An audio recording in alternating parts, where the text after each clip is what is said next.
2020 کا آخری سورج گرہن اس 14 دسمبر کو ہونے والا ہے۔ آخری گرہن ہونے کی وجہ سے کافی چیزیں ریت کو جا رہی ہیں، تبھی برج سیجیٹیریس، اسد اور کیپریکون والے چڑچڑاپن، اداسی کا شکار ہو سکتے ہیں۔ تمام برج والے گرہن کے وقت گرہن کا اسم اعظم 27 مرتبہ پڑھ کے اللہ پاک سے جو بھی دعا مانگیں گے اللہ فوراً قبول کر دے گا۔ اس گرہن کا اسم اعظم یا رزاق و یا رحمان یا معز و یا کریم ہے۔ 27 مرتبہ گرہن کے وقت یہ اسم اعظم پڑھ کے جو بھی انسان جو دعا مانگے گا اللہ فوراً قبول کر دے گا۔ اس گرہن کا صدقہ چاندی کا ہے، یعنی حسب توفیق چاندی لے کے یا چاندی جتنے پیسے کسی مستحق میں تقسیم کر دے۔ اگر دامن میں وسعت نہیں تو سفید چاول یا دودھ کا صدقہ بھی نکال سکتے ہیں۔ حاملہ عورتیں کوشش کر کے گرہن کے وقت اپنے ہاتھ میں چھری کینچی نہ لیں اور کھٹی اور تیکھی چیزیں نہ کھائیں تو بہتر ہے، اور اللہ کے ذکر میں رہیں۔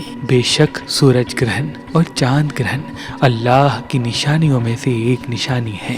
یہ سال کا آخری سورج گرہن ہے، تبھی اس کا صدقہ تمام برج والے حسب توفیق ضرور دیں، اور اسم اعظم کا پڑھنا آنے والے سال کے لیے بڑا مبارک ہوگا۔ پاکستان میں گرہن کے وقت رات کا وقت ٹھہرے گا، تبھی یہ سورج گرہن نظر تو نہیں آئے گا لیکن ان کے اثرات باقی رہیں گے، مگر یورپ کے ممالک میں یہ واضح دیکھا جائے گا۔ تبھی گرہن کے وقت تمام برج والے چاہے وہ جس ملک میں رہتے ہوں احتیاط کریں، اللہ کا ذکر کریں، یقیناً اللہ کرم فرمائے گا۔ پاکستانی وقت کے حساب سے یہ سورج گرہن 14 دسمبر 2020 شام 6:33 سے شروع ہوگا، جس کا عروج رات 9:13 تک ہوگا اور جس کا اختتام 11:53 تک ہو جائے گا۔ اللہ پاک پوری دنیا کو اپنی امان میں